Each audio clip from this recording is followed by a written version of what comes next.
আজকে আমি কথা বলবো অ্যাডেনিয়ামের কমপ্লিট পরিচর্যা নিয়ে। তার আগে বলে রাখি, অ্যাডেনিয়ামের আমরা দুটো প্রজাতি পাই। প্রথমটা হলো অ্যাডেনিয়াম অ্যারাবিকাম এবং দ্বিতীয়টি হলো অ্যাডেনিয়াম ওবেসাম। নমস্কার বন্ধুরা, আমি অরূপ। চ্যানেল হবি গার্ডেনারে নিয়ে এসেছি আপনাদের জন্য আরও একটি নতুন ভিডিও।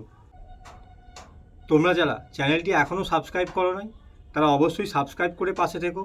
আর যে সমস্ত বন্ধুরা ফেসবুক থেকে দেখছো, তারা অবশ্যই ফলো করে দিও। ছাদ বাগান সম্পর্কে এরকম আরও নিত্য নতুন ভিডিও আমি নিয়ে আসছি তোমাদের জন্য। অ্যাডেনিয়াম অ্যারাবিকাম এবং অ্যাডেনিয়াম ওবেসাম এর মধ্যে পার্থক্য হলো তাদের কাণ্ড এবং গাছের সামগ্রিক গড়ন। অ্যারাবিকামের কাণ্ড শুরু থেকেই বেশ মোটা এবং ডালপালাও বেশ ছড়ায়, যা এটিকে একটি বনসাইয়ের জন্য উপযুক্ত করে তোলে। এবং অন্যদিকে ওবেসাম এর কাণ্ড ধীরে ধীরে মোটা হয় এবং প্রচুর প্রুন করার মাধ্যমে ঝোপালো করে লম্বা ডালপালা তৈরি করা যায়।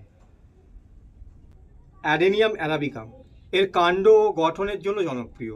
শুরুতেই মোটা ও সংকুচিত কাণ্ড, যা একটি বনসাইয়ের জন্য উপযোগী। অপরদিকে অ্যাডেনিয়াম ওবেসাম এর ফুলের ভ্যারাইটির জন্য জনপ্রিয়।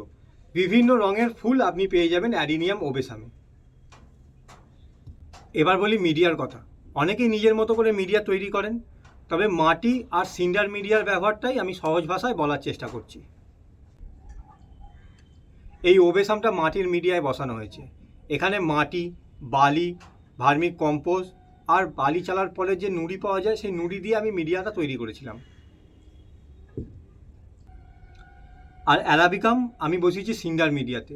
সিন্ডার মিডিয়া বানাতে একটু খাটনি আছে। আমি বাড়িতে সিন্ডার মিডিয়া কিভাবে তৈরি করতে হয় এই নিয়ে একটি ভিডিও অলরেডি বানিয়েছি এবং ইউটিউব চ্যানেলে আপলোড করে রেখেছি। এর লিঙ্ক আমি ডেসক্রিপশান বক্সে দিয়ে রাখলাম, অবশ্যই দেখে নেবেন। ভীষণ কাজের ভিডিও। মাটির মিডিয়াতে গাছের শেপ আর সাইজ খুব ভালো হয়, তবে সিন্ডার মিডিয়াতে ফাঙ্গাস লাগার চান্স অনেক কম থাকে, কারণ অ্যাডেনিয়াম গাছের মেন সমস্যাই হচ্ছে ফাঙ্গাস।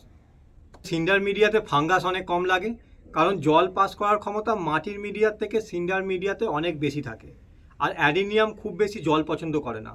সারা সপ্তাহে 2 থেকে 3 বার জল দিলে আপনার এতেই অ্যাডেনিয়াম গাছ খুব ভালো থাকবে।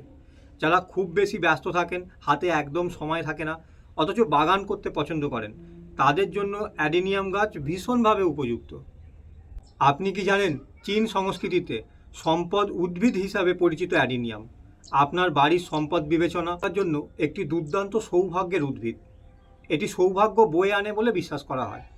কোন স্থানে রাখবেন? ছাদে বা বারান্দায়।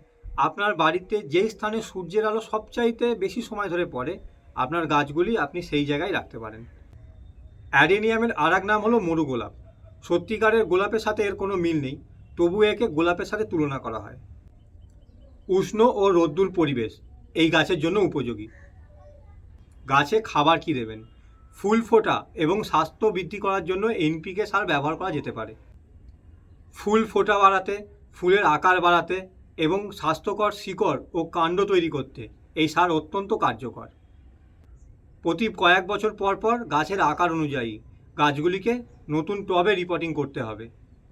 ফুল ও গাছের আকার সুন্দর করার জন্য আপনি গাছের ডাল কাটাই ছাড়াই করতে পারেন, তবে শীতকালটা না করলেই ভালো হয়। এই গাছ প্রায় সব নার্সারিতেই পাওয়া যায়। ফুলের আলাদা আইডি নাম থাকে, যা থেকে এই গাছগুলিকে আলাদাভাবে চেনা যায়। আর এর দাম প্রায় 100 টাকা থেকে 500 টাকা পর্যন্ত হতে পারে এর আইডির ওপর ভিত্তি করে। তাড়াতাড়ি নার্সারি থেকে এরকম সুন্দর সুন্দর অ্যাডেনিয়াম নিয়ে আসুন আর আপনার ছাদ বাগানকে আরও বেশি সুন্দর করে তুলুন। ধন্যবাদ বন্ধুরা, দেখা হবে আবার একটি নতুন ভিডিওতে।